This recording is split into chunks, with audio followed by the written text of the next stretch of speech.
जाग मुसाफिर भोर भई, अब रैन कहाँ जो सोवत है, जो सोवत है सो खोवत है, जो जागत है सो पावत है।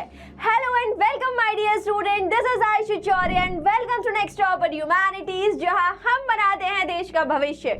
और क्लास 10th को सक्सेसफुली क्रॉस करने के बाद अब आप आ चुके हैं क्लास 11th में, और आपकी लाइफ का ये बेस्ट डिसीजन कि भाई आपको लेना है क्लास 11th में हिस्ट्री। तो मैं आपकी हिस्ट्री एजुकेटर आपके लिए लेकर आ चुकी हूँ एक ऐसा वीडियो जिसमें मैं आपको बताऊंगी कि कैसे आप अपनी क्लास 11 की हिस्ट्री को बेस्ट वे से शुरू कर सकते हैं, ताकि ये जो क्लास 11 की हिस्ट्री है ये ना सिर्फ आपको क्लास 11 तक याद रहे बल्कि जीवन भर याद रह जाएगी। तो चलिए शुरुआत करते हैं हमारे इस वीडियो की।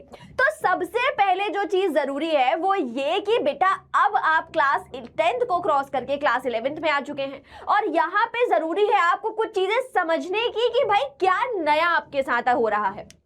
तो अगर मैं आपको बताऊं तो क्लास 10th में जब आप एसएसटी पढ़ रहे थे उसमें आपने हिस्ट्री पढ़ा हुआ था। अब वहां पर आपका 80 मार्क्स का पेपर था, और इस 80 मार्क्स के पेपर में से सिर्फ 20 मार्क्स का आपको हिस्ट्री आ रहा था।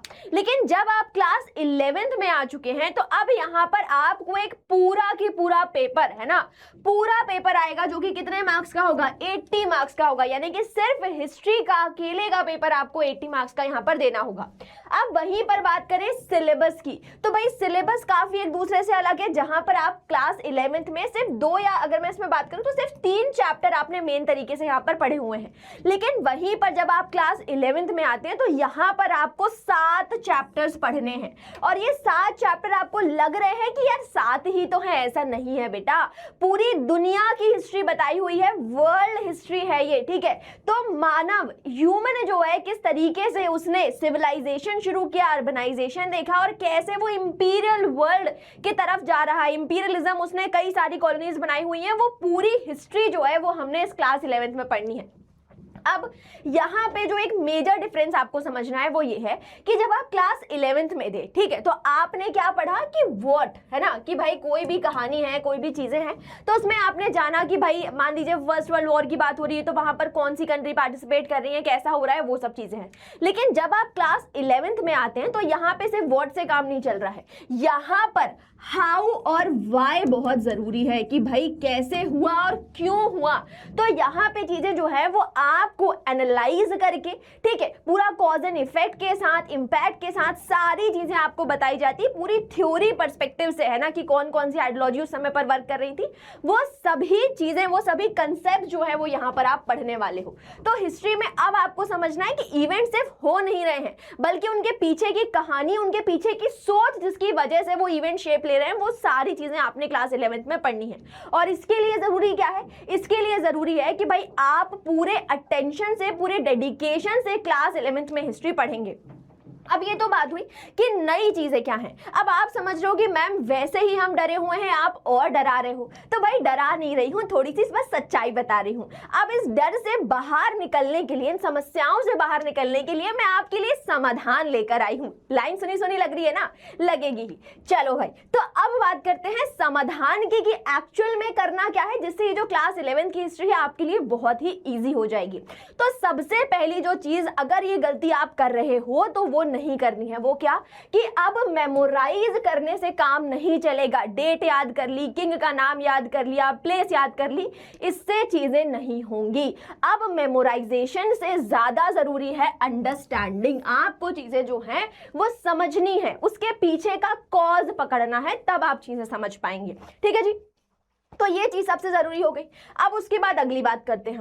अब यहाँ पर अभी तक आपके कैसा काम चल रहा था कि भाई वन शॉट देख लिया जाकर, है ना, किसी का शॉर्ट वीडियो देख लिया, या मान लीजिए कि कोई क्विक सा कोई चीज पढ़ ली, 2 पेज के नोट्स पढ़ लिए और खत्म हो गई चीजें।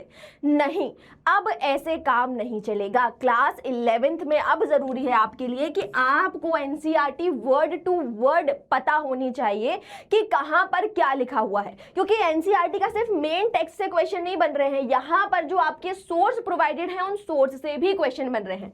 10 तक वो सोर्स आपके लिए इंपॉर्टेंट नहीं थे, लेकिन 11th में आकर वही बॉक्स में जो सोर्स दिए हुए हैं वहां से भी क्वेश्चन बन जाते। तो इसके लिए जरूरी है कि एनसीईआरटी का हर एक शब्द जो है वो आपको पता होना चाहिए कि कहां पर क्या लिखा हुआ है और उसका क्या मतलब है।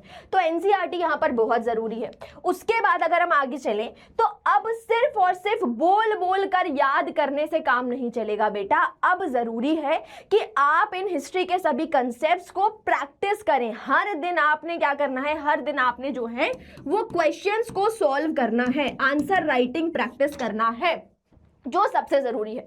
और अगर आप ऐसा नहीं करते हो तो आगे पार्ट पीछे सपाट वाली कहानी होगी कि लग तो रहा है कि पढ़ रहे हैं लेकिन पीछे का जो है वो भूलते जाओगे, क्योंकि चैप्टर इतने लेंदी हैं। मैं आपको बताऊं, जब आप 11th में आओगे तो आपको पता चलेगा कि एक चैप्टर को कंप्लीट करने के लिए 10 से 12 लेक्चर्स लग जाते हैं। ठीक है, तो काफी लेंदी लेक्चर्स हैं, काफी लेंदी चैप्टर्स है। उसके लिए जरूरी है कि आप कंटिन्यूअसली उन्हें प्रैक्टिस करते चलो। और सबसे जरूरी कि भाई रिविजन भी होना चाहिए। बिना रिवीजन के काम नहीं चलेगा। आपने एक हफ्ते कोई चीज पढ़ी, संडे के दिन उसे रिवाइज करिए, अगली बार आपने मंथली उसे रिवीजन करना है, क्वार्टरली आप उसे रिवीजन करेंगे, तो तब ही चीजें जो है वो आपके दिमाग में बैठेंगी। अदरवाइज जो है वो आप भूलते चले जाओगे। अब आपको क्या करना है, आपको डरना नहीं है। अगर आप इन सभी चीजों को एक साथ करना चाहते हैं कि भाई आपको चैप्टर की अंडरस्टैंडिंग हो, आप एनसीईआरटी से अच्छे से तरीके से पढ़ सके, आप क्वेश्चंस की डेली प्रैक्टिस करें और रिवीजन भी हो, तो इन सभी चीजों के लिए नेक्स्ट टॉपर आपके लिए लेकर आया है प्रारंभ बैच। आप ऐप को डाउनलोड कर सकते हैं, वहां पर जाकर आपको ऐप की सारी डिटेल्स जो है वो मिल जाएंगी। तो अगर आप सिर्फ अपने सिलेबस को सितंबर तक कंप्लीट करना चाहते हैं, कंप्लीट सिलेबस अगर आप चाहते हैं तो आप प्रारंभ बैच ले सकते हैं। और अगर आप इसके साथ रिवीजन भी चाहते हैं कि भाई सिर्फ सिलेबस कंप्लीट नहीं करना है, उसका रिवीजन भी करना है ताकि एग्जाम में बहुत अच्छे मार्क्स आए, तो आप इसके लिए प्रारंभ प्लस ले सकते हैं। अब और मैं क्या लेकर आई हूं आपके लिए, तो भाई आपको ज्वाइन करना है हमारा नेक्स्ट टॉपर का ह्यूमैनिटीज टेलीग्राम चैनल, ताकि आपको सभी चीजों के जो नोट्स हैं वो आपको मिल जाएंगे। देखिए बेटा, अभी क्या क्या समय है, जब तक हमारा बैच शुरू नहीं हो रहा है तब तक आप जाकर सभी जो चैप्टर्स हैं उनके वन शॉट देख लीजिए, उनके रैपिड रिवीजन एक बार देख लीजिए, तो आपको एक क्विक ओवरव्यू जो है वो चैप्टर का मिल जाएगा। और उन सभी चैप्टर्स के जो नोट्स हैं वो आपको इस टेलीग्राम चैनल से मिल सकता है। साथ ही साथ कई सारे इंटरैक्टिव क्विज आता है, बहुत कुछ इस टेलीग्राम चैनल पर आपको मिल जाएगा। टिल देन पढ़ते रहिए, आगे बढ़ते रहिए। Thank you so much.